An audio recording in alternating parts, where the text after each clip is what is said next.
I'm about to do something which is arguably incredibly stupid, and I'm doing it to prove a point, both to myself and to you. But before then, let's have a little chat about one of the most infamous and tragic disasters in human history, and where better to do that than Belfast.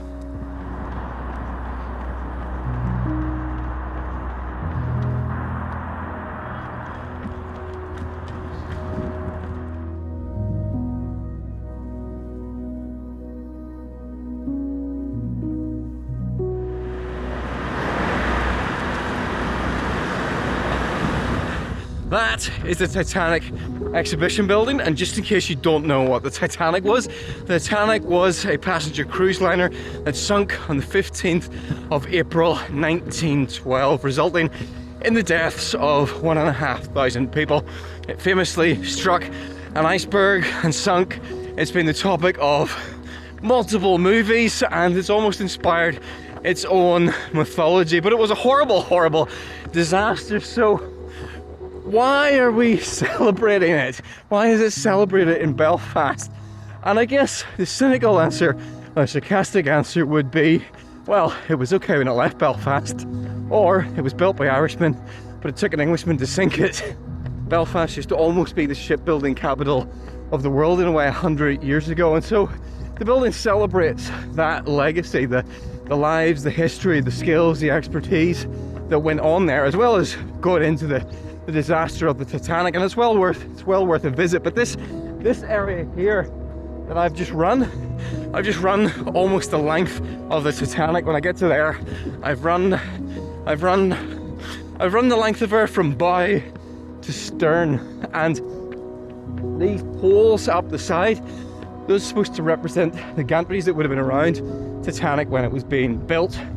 And speaking of construction, the prime technology back then for holding these vast ships together were rivets.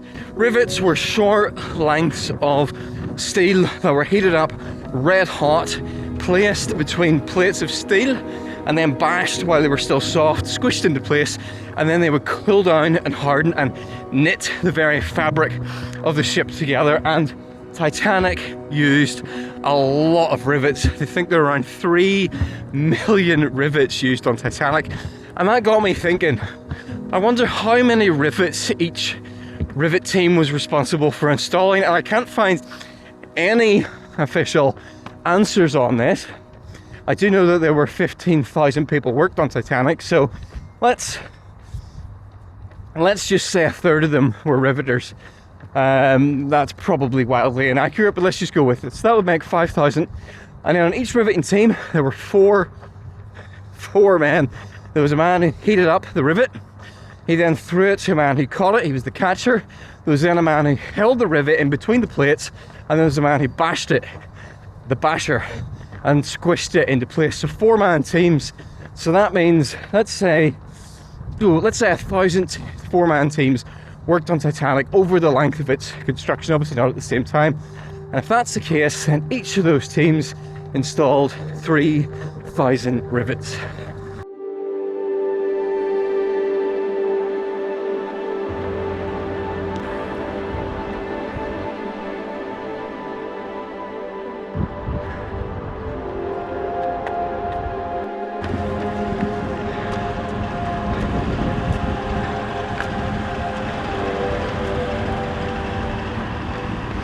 And that massive hole in the ground over there is where a lot of, if not most, of those 3 million rivets were placed. That is the dry dock where Titanic was built. They could pump water in to float the ships, and they could pump it back out again when they wanted to work on them.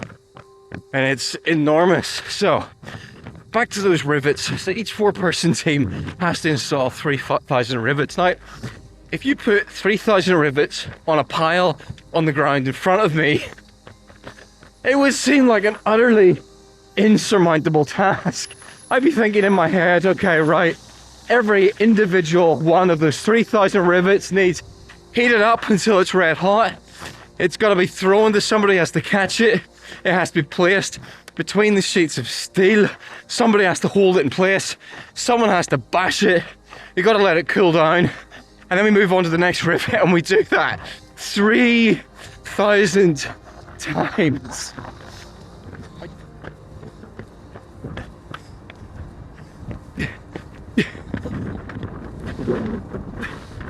And today, probably the industry that Titanic Horror in Belfast is better known for is actually the TV and movie industry. Those vast sheds that were once used for shipbuilding is now the Titanic studios, where there's loads of movies and TV shows have been shot right there. But back to the rivets. So the act of installing each individual rivet is not actually that difficult. It was quite quick, but it added up to a massive amount of work. And I think that applies to a lot of really difficult things that we try to do. And that is why I'm here in Belfast today.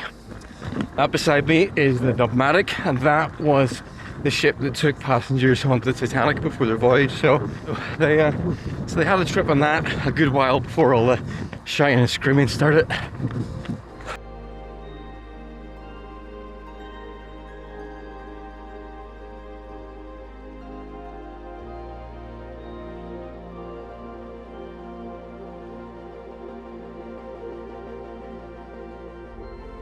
There's been a lot of times in my life where there's things I thought I would never do that I ended up doing. I think the two biggest examples of that are probably public speaking and then running a marathon. And for both those things, what got me to the point where I was able to do it was to stop seeing them as these massive insurmountable tasks and literally break them down to their bolts, to their rivets, and get them done. When it came to running a marathon, all it was really involved was putting in the training, going out running 4 times a week. Each individual run, not an insurmountable task, although some of them were pretty difficult. Followed the training, and eventually I just did the race. And when it came to public speaking, it made me feel sick. I didn't want to do it at all. But then I broke it down into what would I talk about? Scribble down my notes, my general ideas, try and find some kind of thread to tie it together, write it up, practice it, fix it, practice it. Just a series of steps that eventually got me to the point where I was able to do these things I didn't think I could do. What a dump. I'm like showing you all the worst parts of Belfast. Oh, but anyway, so where I am right now actually is quite significant for me in one of those journeys.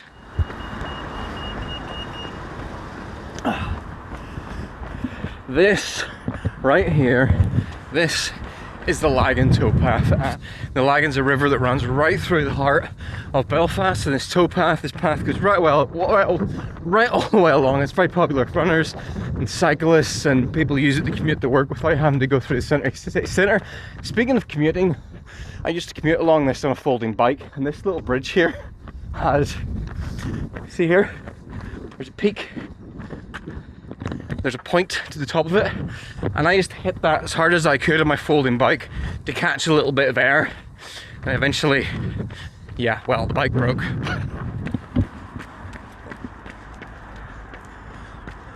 You see right over there, that exact spot was where I completed my first marathon over, I was gonna say 10 years, I don't think it's 10 years.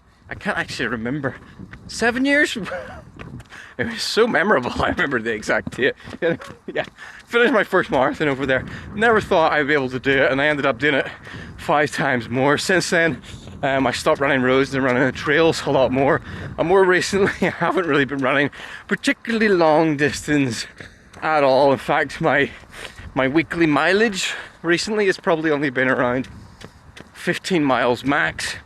And that brings me back to the stupid thing I'm attempting to do today, because there's a rule in running training that says you shouldn't add more than 10% distance to your mileage each week, otherwise you can risk being horribly injured or overexerting yourself. Well, today I'm going to be attempting to more than double my weekly mileage.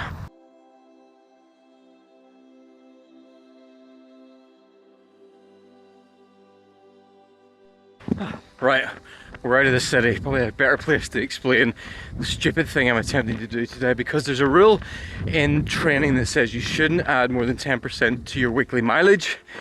Today, I'm going to more than double my weekly mileage by running 20 miles along this towpath. We're 6 miles in and it's already starting to hurt a little bit, but I've got a very good reason for doing this, because in 10 weeks time I'm going to be running my very first ultra marathon, 40 miles in South Wales, and the thought terrifies me.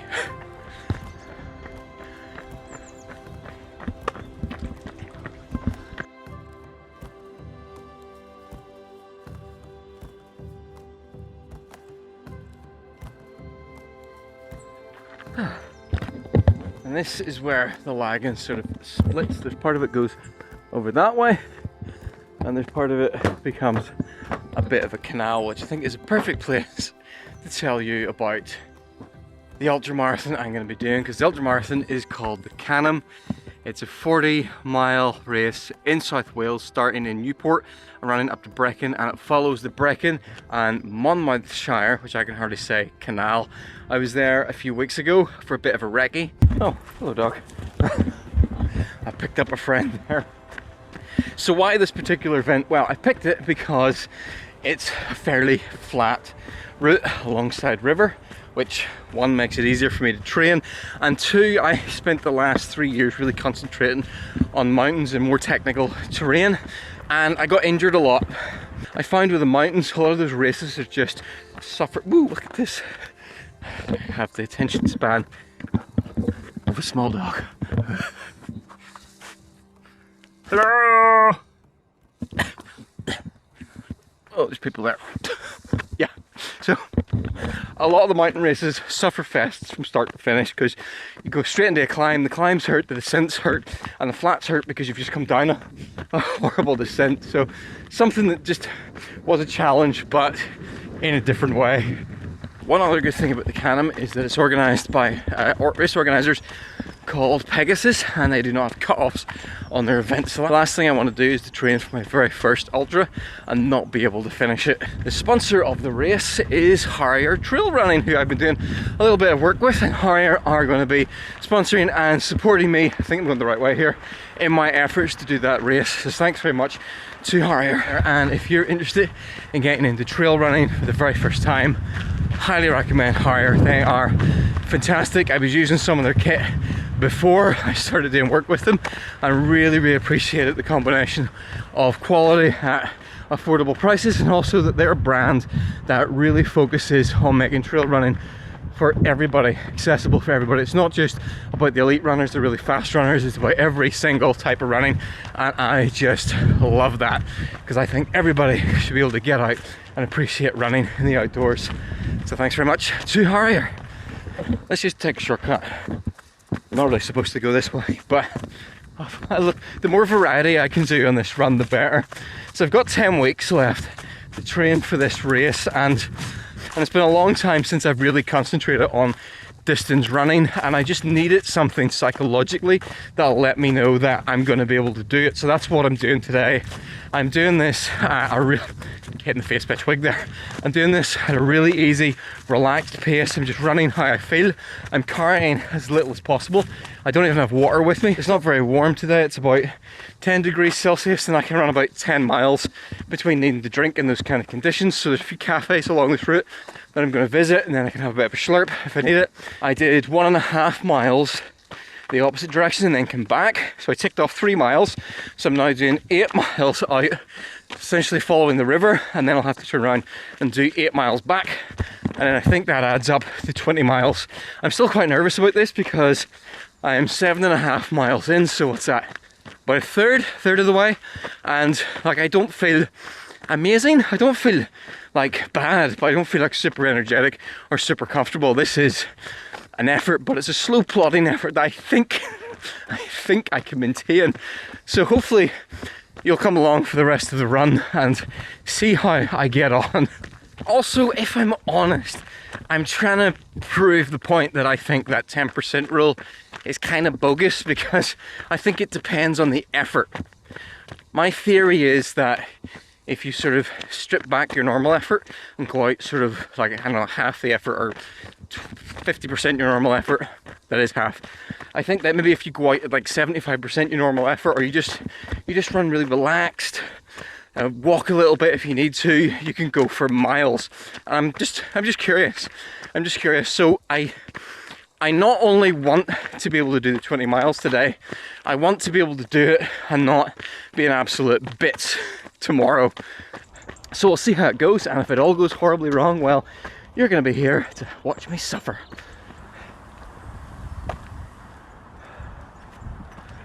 Lock keepers in. This is my first stopping spot. I really don't want to stop for long at all, but I'm not sure how much of a good idea it is to run while attempting to drink a hot chocolate.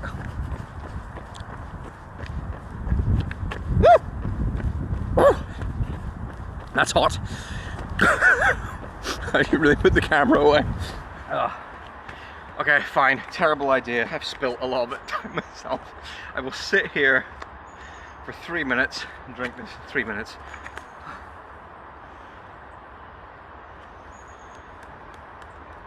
Oh, that's hot.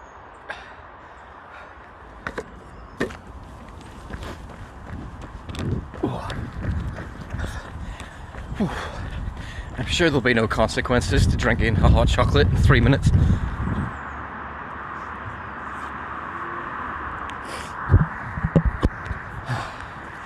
For nutrition, I haven't brought much, but I've got a handful of energy gels. This is I haven't tried this. This is the raspberry chia gel. It actually looks like diarrhea. Doesn't taste like diarrhea.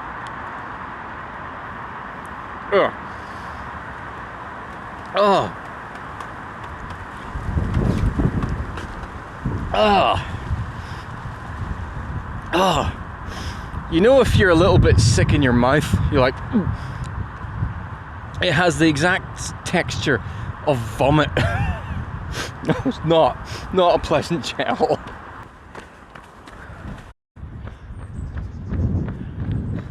I've been told that ultra running is basically an eating and drinking competition while moving, because part of the trick is to be able to constantly be consuming nutrition without being sick. So I figure I might as well stress my stomach while I'm training and see what happens.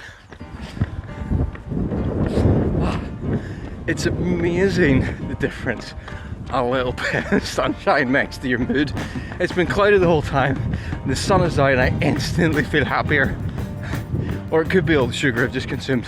One or the other, or both. Let's take a shortcut.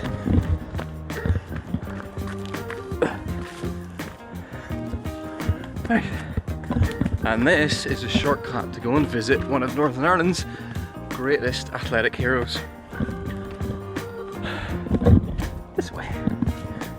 I should have worn my trail shoes.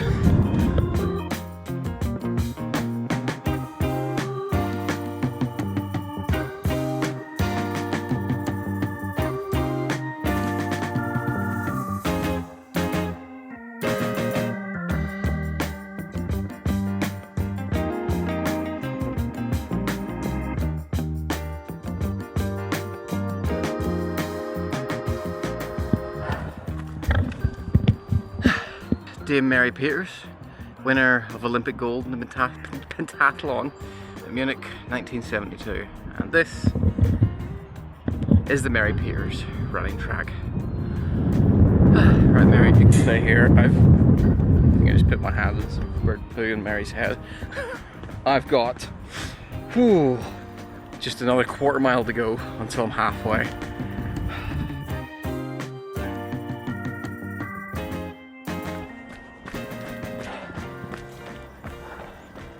Back onto the towpath, and that is me at pretty much exactly halfway, just slightly over 10 miles. So I should probably give a stats report at this point.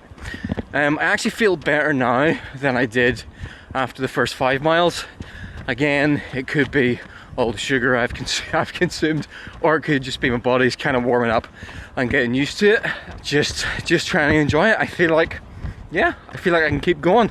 In about 2.5 miles, I'm going to get to a cafe, which is going to be my furthest point. I'm going to stop there for 5-10. I'm basically going to get something to eat because I haven't really eaten that much today. Hi, Heron.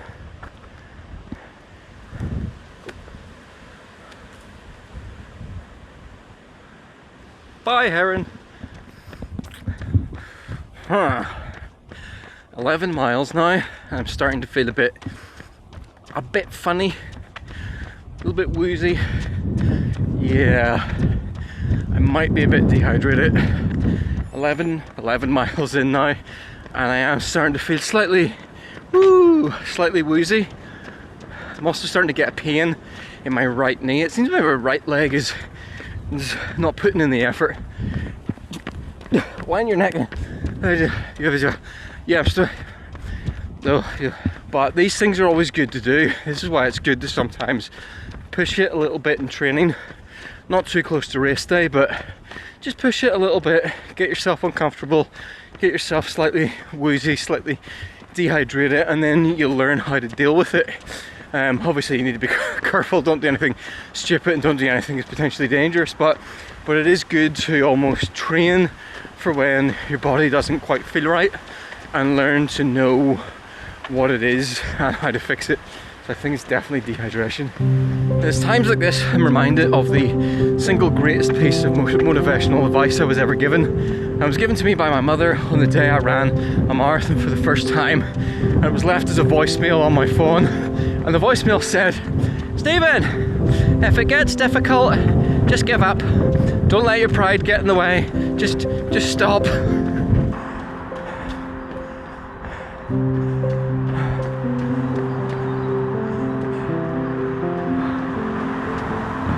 "12 miles in, and it's shocking how quickly the wheels are starting to come off. In the last 10 minutes, my ankle pain's got a bit worse.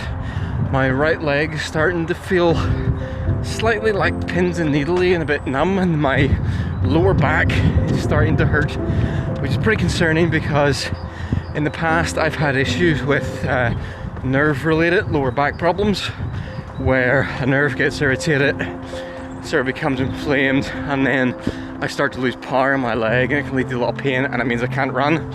So it's been linked to overtraining in the past. Ooh, that's not good.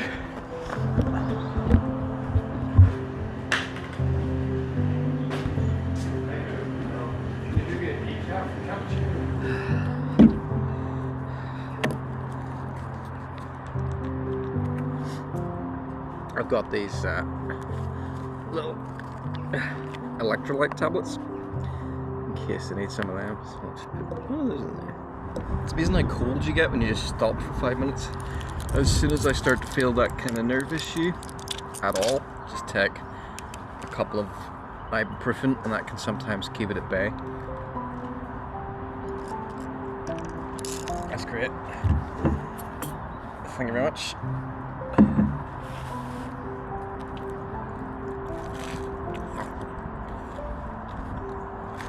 Oh. I didn't even use these, but I feel like I should make it look like I used them, so I'm not some kind of barbarian.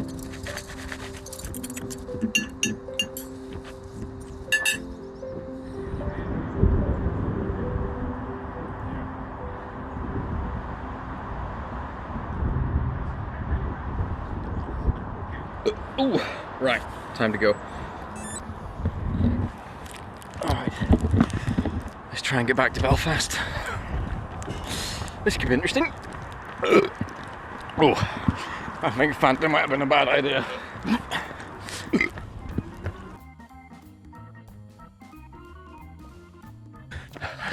Hello. I'm starting to get a little bit lippy in the head. This always happens to me when I do long runs where I push it. I get to a point, I start to feel a a little bit jolly, a little bit slightly delirious. I'm not sure if it's a good thing or not. I get to this kind of, I just start to feel a little bit loopy. Would be the easiest way to describe it. I'm not sure if it's because there's a lack of something going to my brain, or if it's just my body trying to cheer me up. But whatever it is, it does help, because although the problem is what comes after this is sort of the crushing depression of wanting to give up. It's always followed by the delirium. But then sometimes the delirium goes away and comes back. But for now, I'll coast along, happily, slightly loopy. Running does really weird things to you. It really does. I feel like it's 4 o'clock in the morning and I just had an espresso. That kind of feeling of your brain is going slightly into overdrive, but you're also exhausted and tired at the same time. That's what's happening to me right now. Hello, residents of the riverside. I can't fight this feeling off no more, but I'm not going to give up and fall. Rise above it all, beat all my challenges and search for my strength. I defeat a ball, I never ever gonna hide no more. I come to love myself again.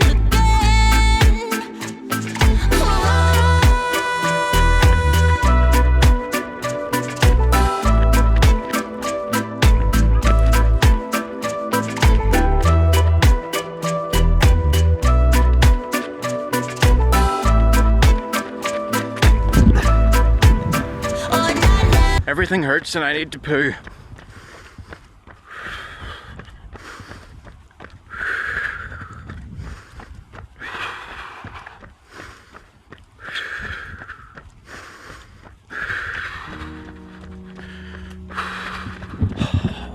Why did I do this?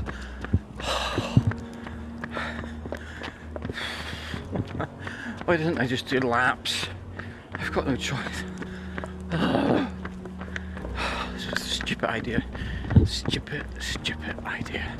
Stephen, you idiot. You absolute idiot. Why did you do this? This is a bad idea. This is gonna set your training back, you moron. You idiot. I still need to poo.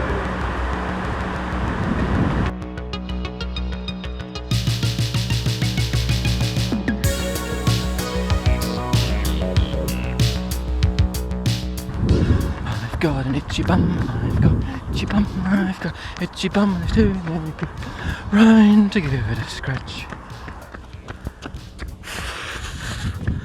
My body wants me to stop and walk. I'm just getting all these signals, just, Stephen, just walk for a little bit, go on, walk for a little bit and then you can run again. Just, slow down, walk. I'm doing my best to resist it because we're 17 miles in. I know psychologically it's in the bag. I just gotta find a pace that's working, put on some music, just put my head down and plod and get this done. It's just 3 miles to go. It's a 5k, it's a park run. I've done loads of 5ks. They're easy, my brain knows it's easy. So I don't think about the big distance, I think about the small distance. I don't think about the fact that this is gonna be accumulating over 30 miles this week. I think about the fact I am now running a 5k. And that's easy, and I can do that in 25 minutes most of the time. Just relax, run it, it's easy, it's a short distance. That's where my head's at right now. Just do the short distance, and I'm done. Forget about the big distance. Plod. Hi ducks! These energy gels I've been using went out of date over a year ago. They'd be fine. Back into the city, less than 2 miles to go. I really want to walk. I'm not gonna walk. I don't care. I'm not walking. I am not walking.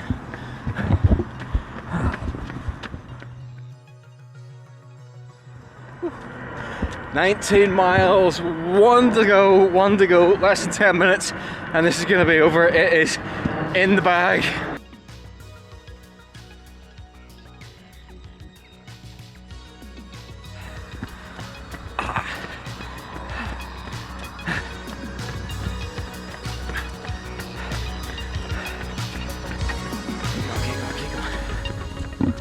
Oh!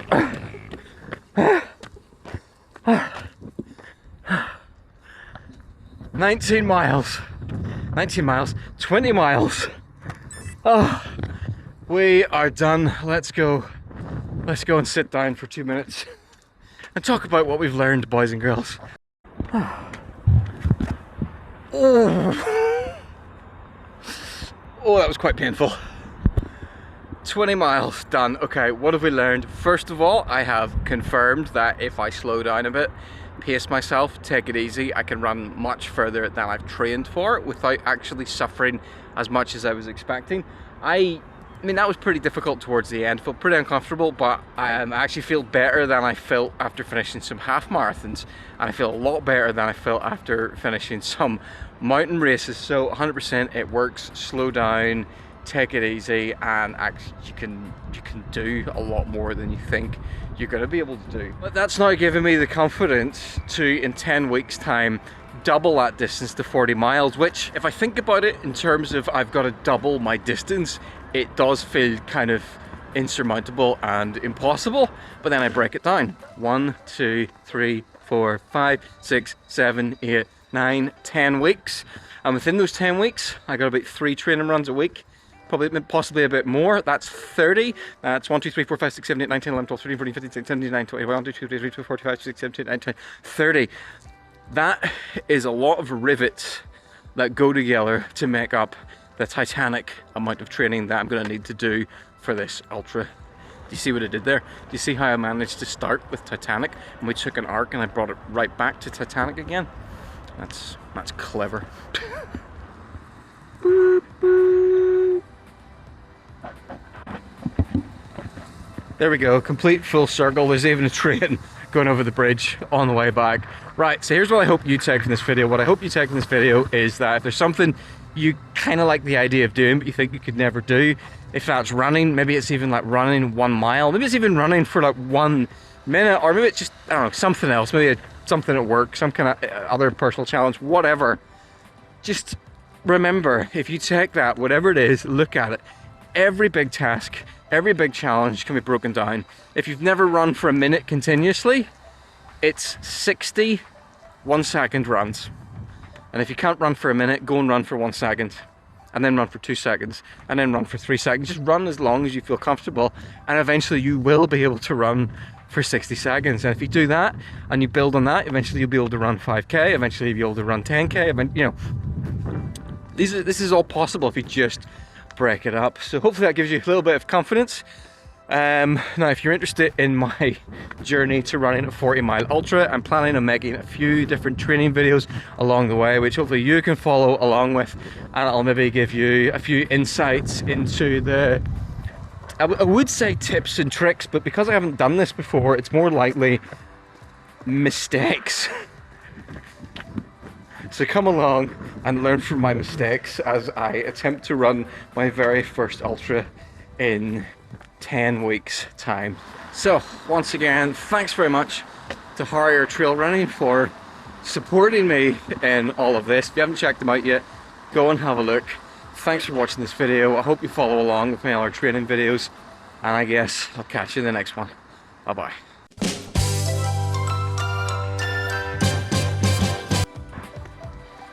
Just before anybody mentions it, I'm going to address the fact that my analogy about the rivets is slightly problematic when you consider that the rivets are one of the things that get blamed for the sinking of the Titanic. But I guess I can say that was part of the plan, just to help to illustrate that there are no guarantees in life. You do your best and hopefully don't hit an iceberg along the way.